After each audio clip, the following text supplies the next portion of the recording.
Roll crime. Resuming debate, the honourable member for Edmonton Strathcona. Thank you, Mr. Speaker. And Mr. Speaker, I'd have to start off with saying what a delight it is tonight to hear the Conservative members from Alberta giving accolades to Premier Notley for taking strong action to protect rural Albertans.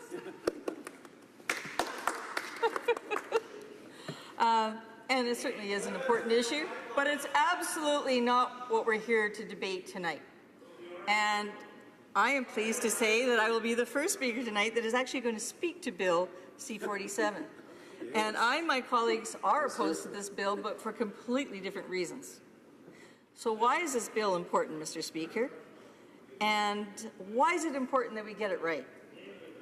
Canada is now the second largest arms dealer with the Middle East. In the past 25 years, Canada sold $5.8 billion in weapons to countries with deeply questionable human rights records. In 2014-2015, only 10 export permits were denied out of over 7,000 applications. Reports over the past year have indicated that Canadian sales of military-related equipment have increased to countries with poor human rights records. So, time for our federal government to step up. I'm pleased to say, Mr. Speaker, that the response to my colleague, the member for Laurier-Sainte-Marie, has been the same as the response to me on this issue of the Liberals' attitude to the arms trade deal. Over 30,000 people have signed an ABAZ petition since last Friday asking the Liberals to fix this bill. The petition language says, "As a concerned Canadian, I strongly urge you to pass an arms bill that will stop exports to any party involved in human rights violations and to close the crazy loophole with United States arms exports. It's unacceptable for Canadians to have zero visibility into where our weapons end up, and we urge you to ensure that Bill C-47 addresses that." And as I mentioned, Mr. Speaker, in my 10 years in this place, almost 10 years this fall, the most responses I have ever received from my constituents has been opposing the sale of the labs to Saudi Arabia. So there you are. Canadians are not happy with the approach that this government is taking. So while we welcome the decision by this government to move forward and to become a state party to the Arms Trade Treaty, we are deeply troubled at the approach that this government is taking because they frankly are not living up to the treaty. When the Liberal government announced that Canada would finally accede to the Arms Trade Treaty, I and my colleagues, in particular, as I mentioned, my colleague from Laurier-Sainte-Marie, were thrilled. And of course, my former colleague, Paul Dewar, was outspoken on this for all the years that he was in the House of Commons. Sadly, instead, Bill C-47 is one more broken Liberal promise. They are not, in fact, taking the action necessary in this bill to actually implement into Canada, into Canadian law, the full Arms Trade Treaty. They actually, as many people have said, make a mockery of the Arms Trade Treaty. The first derogation from this treaty is a massive one, and that it doesn't cover any of our exports to the United States. And well over 50%, we don't know the exact percentage, and I'll tell you why in a minute, over 50% of our arms exports are to the United States. But we don't know the actual percentage because those exports are not only not tracked, they aren't reported. And so we have no idea how many of our arms are being sold to the United States. Well, why is that important? Because we exclude from this bill any arms that are manufactured by a Canadian manufacturer here in Canada, but sold via another nation. And so that is in fact what has been going on with Canadian manufacturers of arms for exports.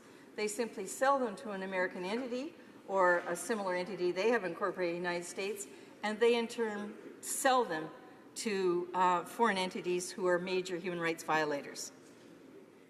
This is all the more important now as President Trump is lowering the bar for export to countries that are serious human rights violators. So the members here will recall when the sale of helicopters were going to the government of the Philippines. And we will remember that the President of the Philippines had boasted about throwing a man from a helicopter and that he would do it again. However, the reports that the company in question now plans to send helicopters to parts of the United States, assemble them there, and then send them to the Philippines. So clearly, that is a cannon hole that we are shooting through this arms treaty. It violates the letter and spirit of the Arms Trade Treaty. The treaty calls for universal adherence, and that means that Canada should have laws in place that prohibit any sale by Canadian corporations to nations that are major human rights violator. The second derogation is, in some cases in Canada, an export permit is not even needed. So in the agreements between the defense departments or with the Canadian Commercial Corporation do not require a permit, and so they're free to sell to whoever they want. Those are also exempted from this bill. So in other words, what does Bill C-47 do to solve the problem? Well, next to nothing, because already Canadian corporations that are major arms traders, manufacturers and traders, have figured out how to get around this, and the Liberal government is enabling that by this bill that is before us right now. There was, of course, the infamous case of the LAVs, light armored vehicles, sold by a Canadian manufacturer to Saudi Arabia. And despite clear reports of human rights violations, this government refused to even investigate the sale. First, they suggested that the deal was already completed by the Conservatives. Then they denied that there was any real evidence of the nefarious use of the LAVs by Saudi Arabia. Then reports became so clear that, in fact, there were human rights violations going on with those very LAVs. They investigated, but again denied there was proof of human rights violations by Canadian LAVs. There is also the embarrassing case of a UN report of a Canadian company selling 170 armed vehicles to support the brutal civil war in South Sudan. And Mr. Speaker, I just sat through a briefing by Foreign Affairs advising us of all the aid that Canada is giving to a number of African nations, including South Sudan, because of this brutal war. Human rights observers, including UN experts, have documented how South Sudan's army has engaged in massacres, rapes, looting, arbitrary arrests, and a scorched earth strategy against civilians since the war erupted. Tens of thousands have died in the violence since then, making it one of the world's bloodiest conflicts. The armored vehicles sold to South Sudan were manufactured by a Canadian-owned Straight Group at a factory in the United Arab Emirates. A UN expert panel said in a report submitted to the Security Council. So what did they do? Well, the company simply takes the parts and has them put together in another nation and then sells them to these human rights violators. Mr. Speaker, it's absolutely absurd for Canada to be saying that we should be imposing sanctions on South Sudan and that we should be pouring in dollars to deal with the human rights abuses, when in fact we are putting in a law that was going to enable Canadian manufacturers to sell the very arms that are causing the atrocities in South Sudan. So in closing, Mr. Speaker, we have heard from tens of thousands of Canadians that they are absolutely opposed to the direction this government is taking. It's an international embarrassment. If they want to be on the Security Council, they should take back their bill, they should revise it, and in fact make it consistent with the Arms Trade Treaty. Thank you, Mr. Speaker. Questions and comments. The honourable member for Sherwood Park, Fort Saskatchewan. Thank you, Mr. Speaker, and I thank my colleague from the NDP for her remarks. And I would say this, that when we had this bill studied at committee, what we heard were many different criticisms from different groups for different reasons. And I think you can see a certain relationship between the criticisms in that, on the one hand, this bill is targeting people that it shouldn't be targeting, which is law-abiding firearms owners. On the other hand, it preserves the fundamental structure of our existing system, which is one in which decisions about arms sales are ultimately discretionary. And when we had public servants before the committee, I asked specifically about a recent arms deal, the one with Azerbaijan, because it's one that I know is of concern to many in the Canadian Armenian community in terms of the reality that there is ongoing conflict between Azerbaijan and Armenia over the Artsakh region. And there were border clashes recently, which were started on the Azeri side, and most people agree, in which many people were killed. And yet, so we posed those questions, and we were told at committee that this was a matter of commercial confidence, so we couldn't even have an explanation about that. So I guess maybe if the member can comment on that, on the fact that, we might disagree on the particulars of some of these arms sales, but surely we should be able to get questions, especially when those questions are not about commercial particulars. They're about regional peace and stability in the region and how an arms sale might affect that. But at the same time, I want to ask if she agrees with us that this bill does inappropriately target responsible firearms owners in Canada by including things like small arms that could be used for sport and for hunting. The honourable member for Edmonton Strathcona. Thank you, Mr. Speaker. Well, I'm sorry, I can't agree. The whole point of the treaty is to prohibit the sale and export of weapons to nations that are major human rights violators. It is to prohibit our nation and all other nations who sign into this treaty from supporting atrocities.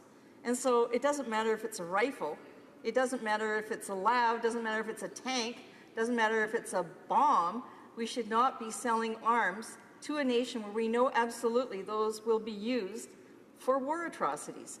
And what my colleague tried to table was an amendment that would not allow for this exemption, that you could simply sell to a United States broker and in turn have those sold to a country that are committing atrocities. The honourable member for Sarnia-Lambton. Mr. Speaker, and I'd like to thank the member for Edmonton Strathcona for her speech. I was there at committee today when she asked the question about South Sudan to the Department of Foreign Trade and Development, and they seemed entirely unaware that this was occurring. And when I hear the statistics that the member has shared about the state of the number of times that parts are shipped somewhere and then shipped somewhere else and assembled into weapons that go to countries that have human rights violations, and the statistics she quoted from 2014 about the real lack of a denial of any of these export certificates here in Canada, I wondered if she could elaborate on the kind of amendments that she'd like to see to fix this bill. Thank you, Mr. Speaker. Honourable member for Edmonton Strathcona. Thank you very much, and it's always a pleasure to have a question from this member. As I mentioned, my colleague has already submitted that amendment, which was turned down by the committee and is turned down by the minister who is bringing forward this bill.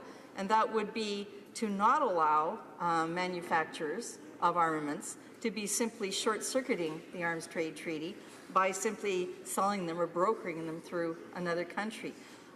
Whether or not the officials know this or don't know this, of course, they're not allowed to take policy positions, and we know regularly when the officials come in before committee, they say, I can't express a policy, you're going to have to ask the politicians. It's very clear on the evidence that we have been sitting by and allowing the sale of weapons manufactured by Canadian companies to nations that are committing serious war atrocities, and it needs to end.